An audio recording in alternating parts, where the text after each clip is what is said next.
warahmatullahi wabarakatuh. Allahu Akbar, Allahu Akbar, Allahu Akbar, walhamdulillahi katsira wa subhanallahi bukratan wa asila. La ilaha illallah, wallahu akbar, walillahil hamd. Asyhadu an la ilaha illallah wahdahu la syarikalah wa asyhadu anna Muhammadan abduhu wa rasuluh. Alhamdulillahi rabbil alamin. Allahumma sholli wa sallim wa barik ala sayyidina Muhammad wa ala alihi wa sahbihi ajmain. Ittaqullaha haqqa tuqatih wa la tamutunna illa wa antum muslimun. Qala Allah ta'ala fi kitabihil karim, a'udzu billahi minasy syaithanir rajim. Bismillahirrahmanirrahim. Wasari'u ila maghfirati min rabbikum wa jannatin 'arduhas samawati wal ardu u'iddat lil muttaqin. Amma ba'd. Anak-anakku yang berbahagia, siswa-siswi SMA Muhammadiyah Satu Pati. Pada kesempatan kali ini, Ibu akan menyampaikan tema Kultum Ramadan, kurma, dengan tema Idul Fitri memperkuat silaturahim, menguatkan silaturahim Idul Fitri tanpa mudik.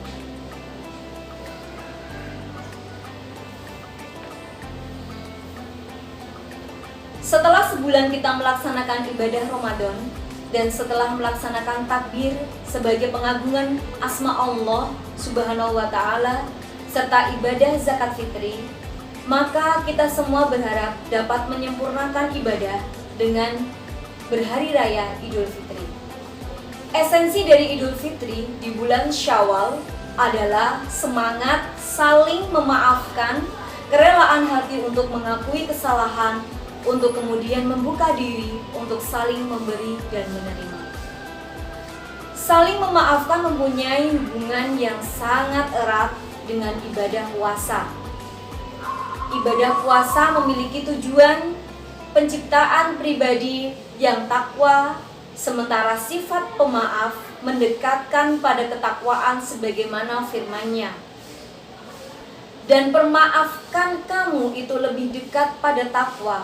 Dan janganlah kau lupakan keutamaan antara kalian. Sesungguhnya Allah Maha mengetahui atas apa yang kamu lakukan. Dengan demikian, kesempurnaan fitrah yang kita harapkan ini adalah dengan saling memberikan maaf antar sesama. Sebesar apapun dosa itu, penghapusan dosa kepada Allah jauh lebih mudah daripada dosa kepada manusia. Hal ini karena manusia mempunyai kecenderungan untuk tidak berbuat baik akibat nafsunya. Untuk itu, melalui momentum Idul Fitri, kita buka pintu maaf seluas-luasnya kepada siapapun tanpa syarat apapun. Allahu Akbar, Allahu Akbar, Allahu Akbar.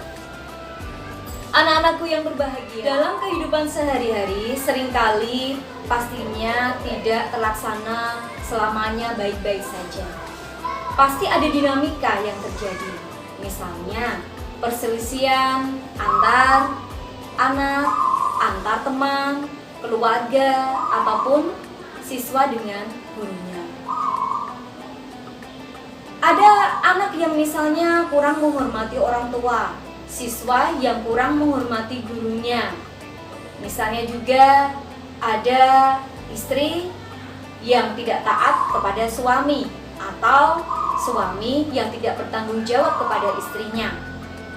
Ada juga yang merasa bahwa seorang anak merasa tidak diperhatikan, atau orang tua yang tidak bertanggung jawab kepada keluarganya. Ataupun masalah-masalah yang lain yang jika tidak dikelola dengan baik bisa menimbulkan masalah dan dosa. Terlebih pada saat wabah COVID-19 ini, ketika interaksi fisik lebih dari hari-hari biasa dengan banyaknya aktivitas kita yang berpusat di rumah, kesalahpahaman bisa saja terjadi. Ini adalah manusiawi. Karena pada hakikatnya setiap kita sebagai manusia tercipta memiliki potensi yang salah. Tetapi sebaik-baik orang yang pernah salah adalah yang bersedia meminta maaf dan mengakui kesalahannya. Hadis Nabi, semua keturunan Adam pernah berbuat salah, dan sebaik-baik orang yang berbuat salah adalah orang yang bertaubat. Untuk itu, mari dalam momentum Idul Fitri kita saling membuka diri, saling memaafkan, saling introspeksi diri, dan menerima kelebihan serta kekurangan. Berkomitmen untuk terus belajar lebih baik adalah pelajaran yang berharga. Anak-anakku yang saya sayangi, Hari Raya Idul Fitri sangat ditunggu oleh kaum muslim seluruh dunia, tak terkecuali di Indonesia. Di bulan Syawal itu menjadi ajang silaturahim meneguhkan hubungan kekerabatan.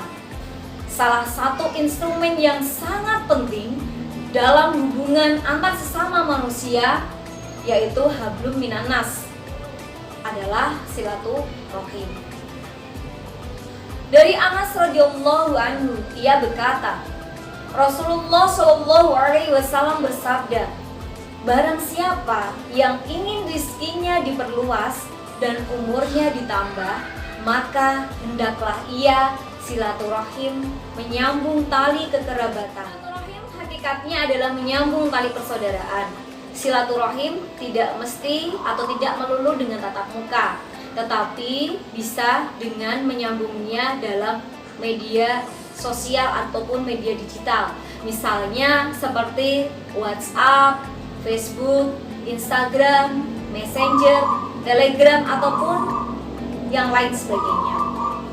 Apalagi dalam wabah COVID-19 ini, kita bisa jadi membatasi pertemuan fisik dengan sanak saudara, tetapi tidak menghalangi silaturahim kita.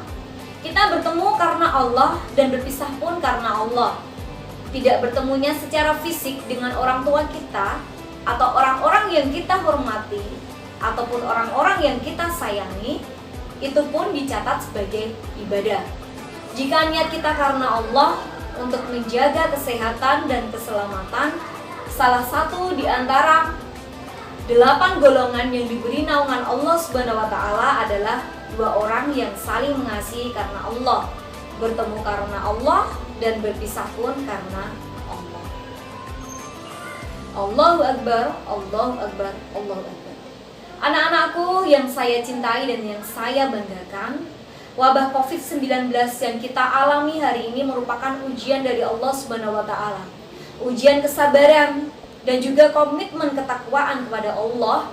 Tidak ada satu musibah pun yang terjadi tanpa seizin Allah Subhanahu wa taala. Sebagai firman-Nya, tidak ada suatu musibah pun yang menimpa seseorang kecuali dengan izin Allah. Dan barang siapa yang beriman kepada Allah, niscaya dia akan memberi petunjuk kepada hatinya, dan Allah Maha mengetahui segala sesuatu. Quran Surat Al-Taghabun ayat 66. Anak-anakku yang sangat kami sayangi dan yang dimuliakan Allah, perlu kita sejenak merefleksikan diri. Sudahkah kita siap untuk senantiasa siap mengakui kesalahan dan terbuka untuk meminta maaf dan memberi maaf sekalipun tidak diminta? Sudahkah kita berinisiasi untuk menjalin tali kekerabatan, sesungguh pun terhadap orang yang menyakiti dan memutuskan kekerabatan dengan kita? Dan sudahkah kita berkontribusi secara aktif dalam menjaga kesehatan dan mencegah penyebaran wabah COVID-19? Anak-anakku yang saya sayangi, yang dimuliakan Allah, perlu kita sejenak merefleksikan diri. Sudahkah kita siap untuk senantiasa siap mengakui kesalahan dan terbuka untuk meminta maaf dan memberi maaf sekalipun tidak diminta? Sudahkah kita berinisiasi untuk menjalin tali kekerabatan, sesungguh pun terhadap orang yang menyakiti dan memutuskan kekerabatan dengan kita? Dan sudahkah kita berkontribusi aktif dalam menjaga kesehatan, mencegah penyebaran wabah COVID-19 agar tidak meluas di masyarakat? Saya dukung gerakan tidak mudik, menyelamatkan bangsa, cegah pandemi berulang. Terima kasih. Wabillahi taufik wal hidayah. Wassalamualaikum warahmatullahi wabarakatuh.